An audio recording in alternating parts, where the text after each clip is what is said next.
이 평소에 좀 궁금했던 사항들이 있었습니다. 이 세계 최고의 CEO는 어떻게 일하는가? 이 CEO의 진정한 역할이 무엇인가?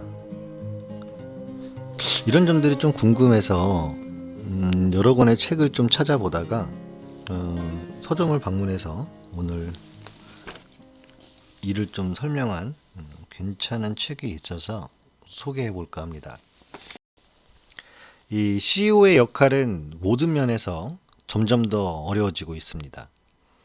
오늘날의 CEO들은 전통적인 사업 운영보다 훨씬 더 많은 것들을 다루어야 하기 때문이죠.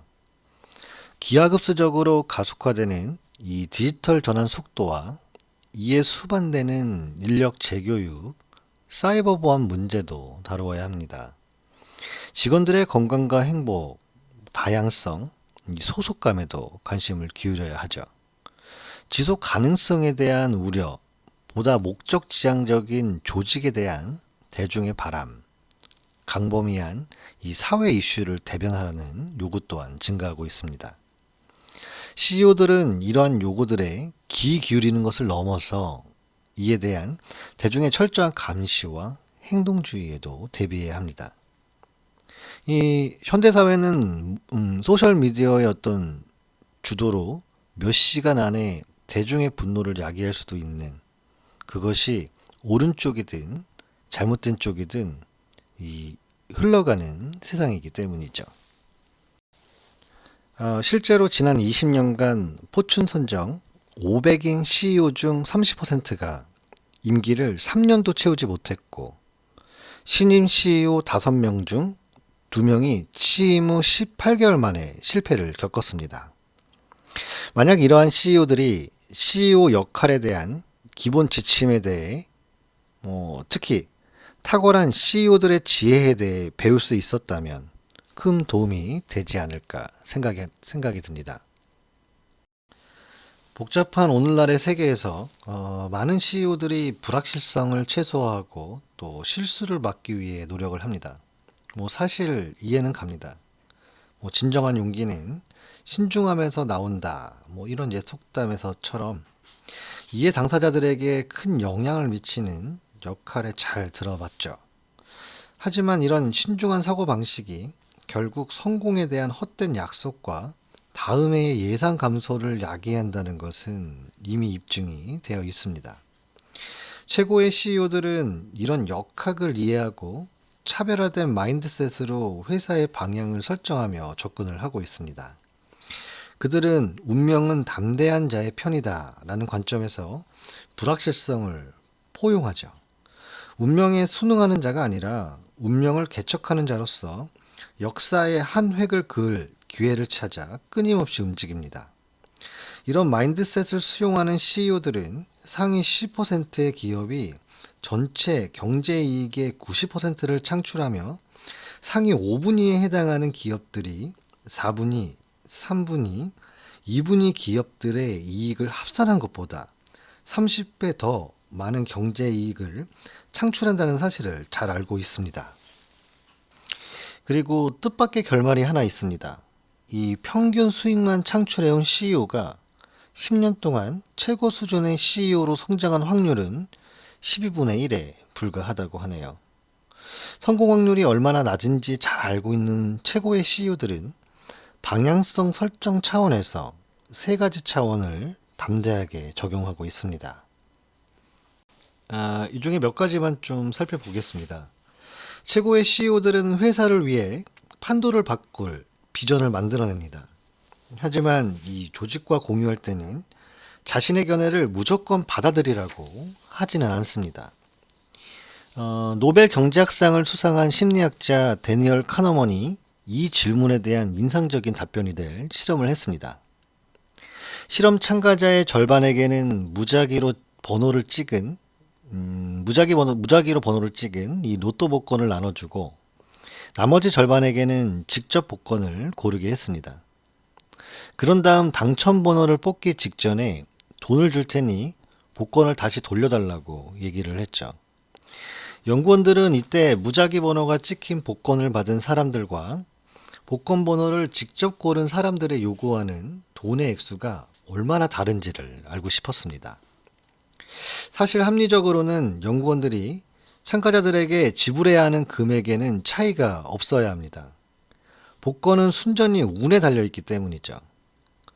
번호를 선택했든 그냥 받았든 모든 숫자는 뽑힐 확률이 똑같기 때문에 그 값어치도 같아야 합니다. 하지만 그 대답은 예상대로 비합리적이었습니다.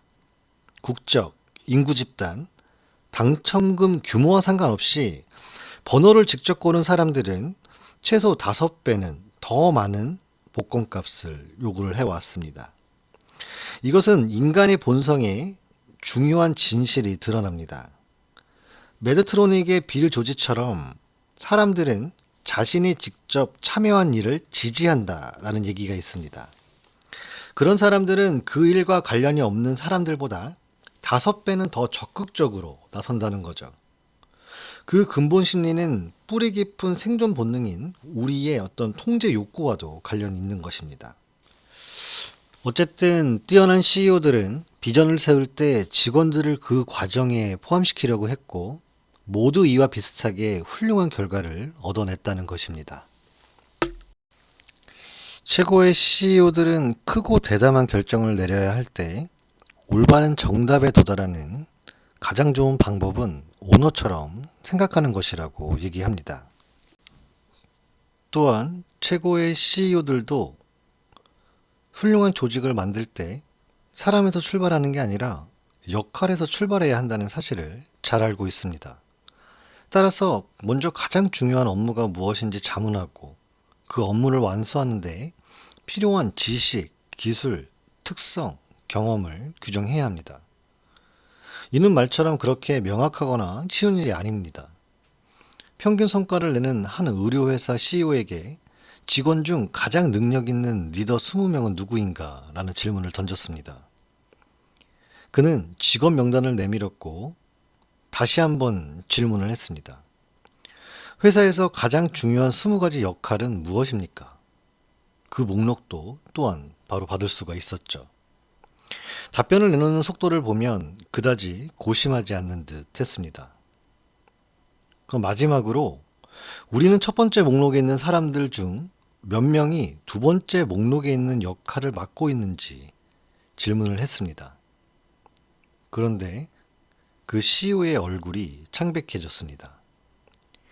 이사회나 주주들이 듣고 기뻐할 답이 아니라는 것을 굳이 따져볼 필요도 없었죠.